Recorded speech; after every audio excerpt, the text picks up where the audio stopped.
Hey everyone, welcome to another week and another office hours. Thanks for joining me again this week. Um,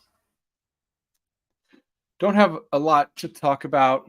I mean, it's summer, things are kind of hot and slow. But I think want to talk about, I've actually gotten some information lately about some things, especially as it relates to Liberty Lake's growth, planning, things like that, that I'll talk about.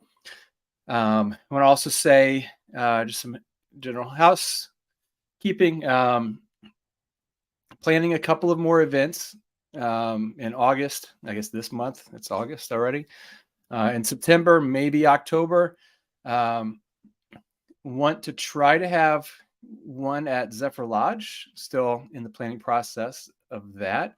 Um, and another one will probably be back at Trailbreaker, where my campaign kickoff event was.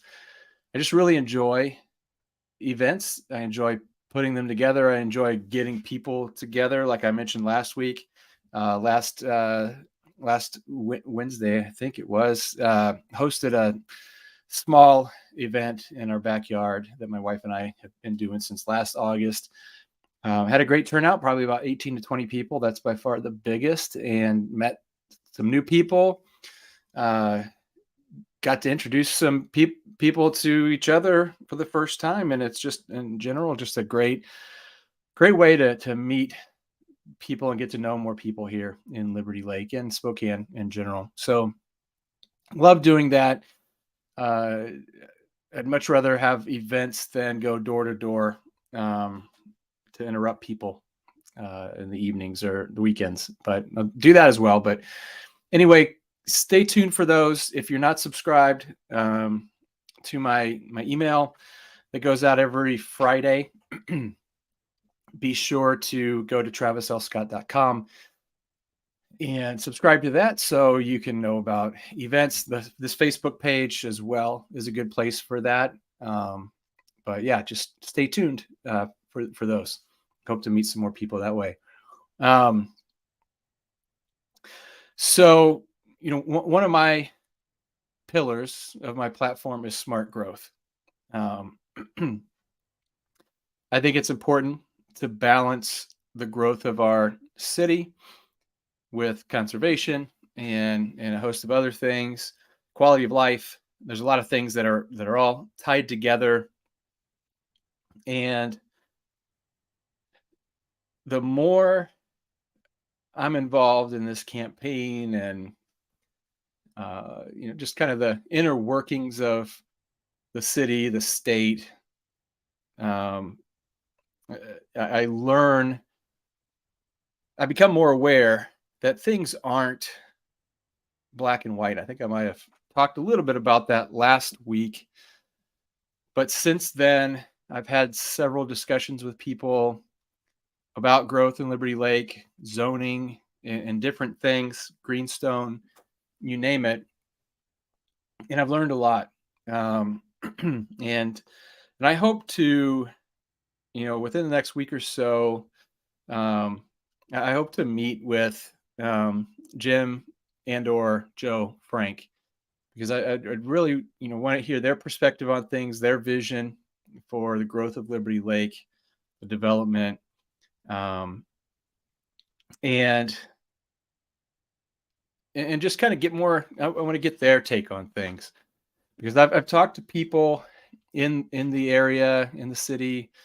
Um, some people are upset about the shipping containers. I get that, but it seems like those are temporary solutions to a problem that a more permanent solution is trying to be found.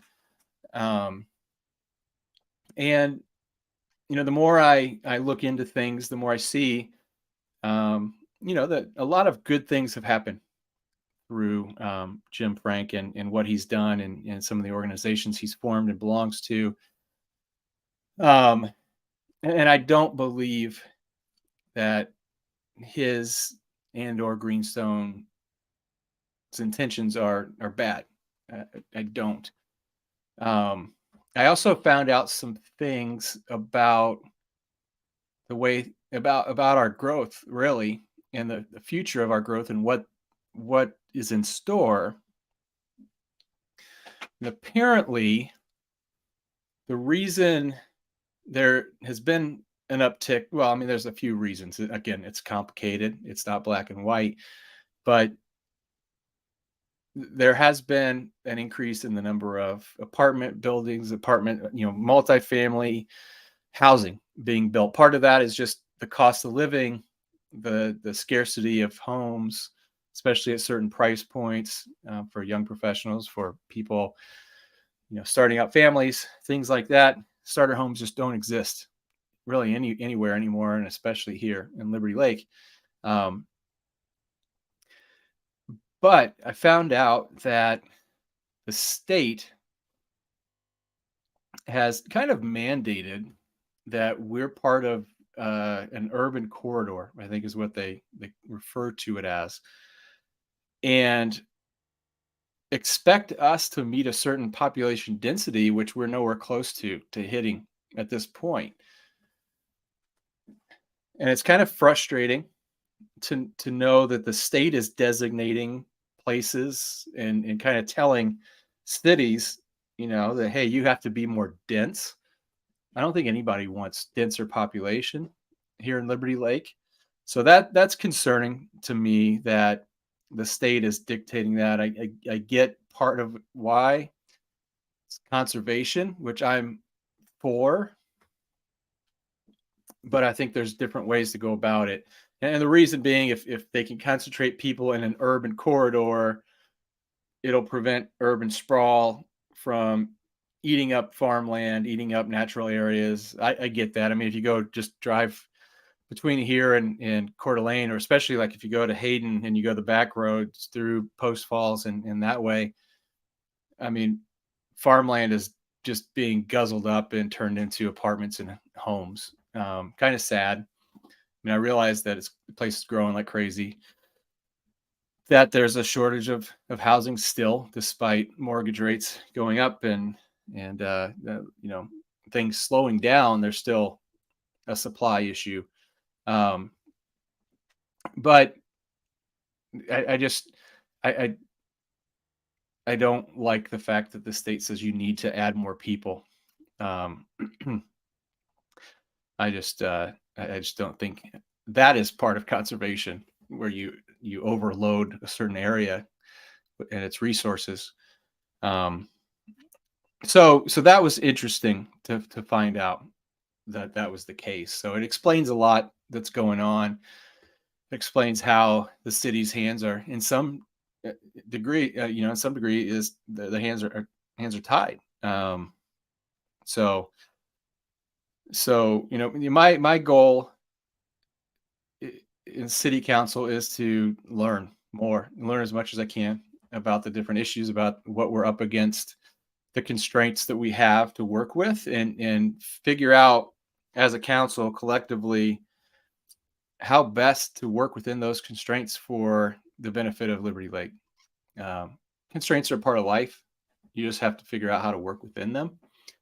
A lot of times, constraints are um, the catalyst for creativity and new things, new ideas, new ways of doing things. So I actually don't mind constraints. And in fact, there's a book called Beautiful Constraint, which I would highly recommend. It's kind of more of a business book, talking about how constraints within a business can actually be good, for the business in the long run. Great book. But anyway, that's pretty much what I've got. Not a lot. Um, do want to remind people that I am doing a walk and talk on Fridays. It's typically at 8 o'clock. The first one was last week. One person joined me and two of my sons for about a 2-mile walk. and it was great. It was someone I had never met before. We had a great conversation, talked about a lot of things. Talked about her HOA, which I know there's, I feel like my HOA does a good job overall, but I don't think other people are as fortunate. HOAs can be a tricky thing. It was really disturbing what she told me about her HOA and how they were treating a particular board member, which the board on HOA is supposed to represent the people who live in the neighborhood.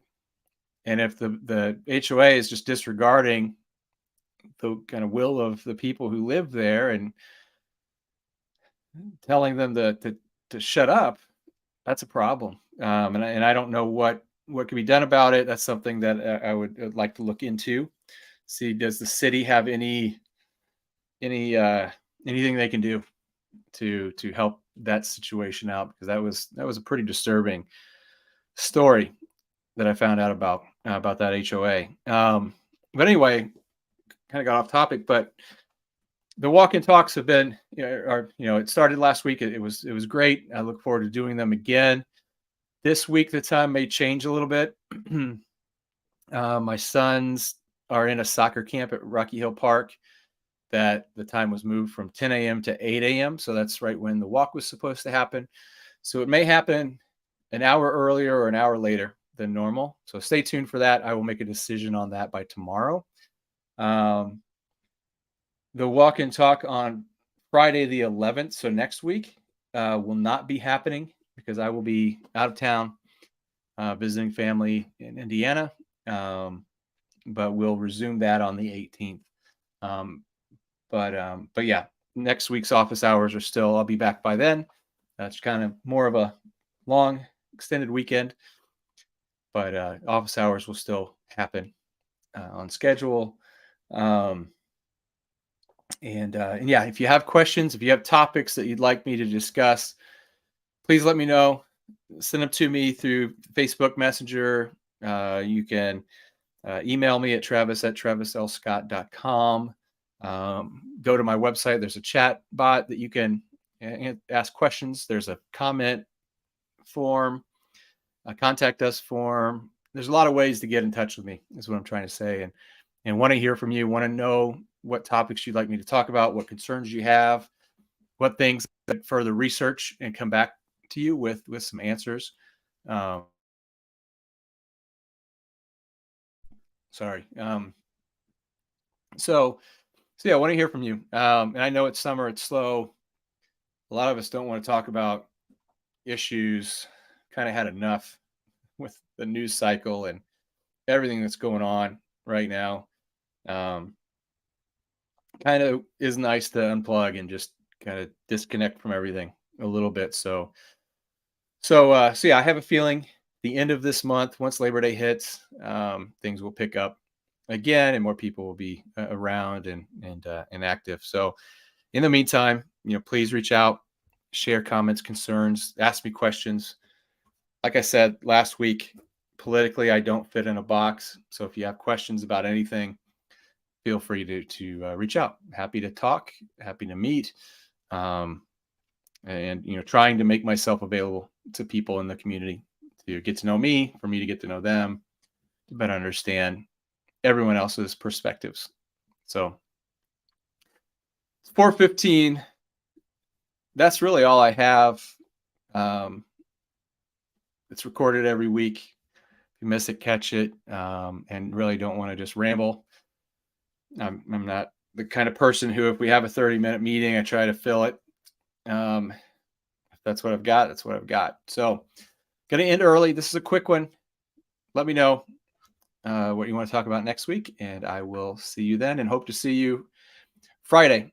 Stay tuned. Go to my Facebook page, and I will let you know the new time for this Friday that we'll be doing the walk and talk. All right. Thanks, and have a great week.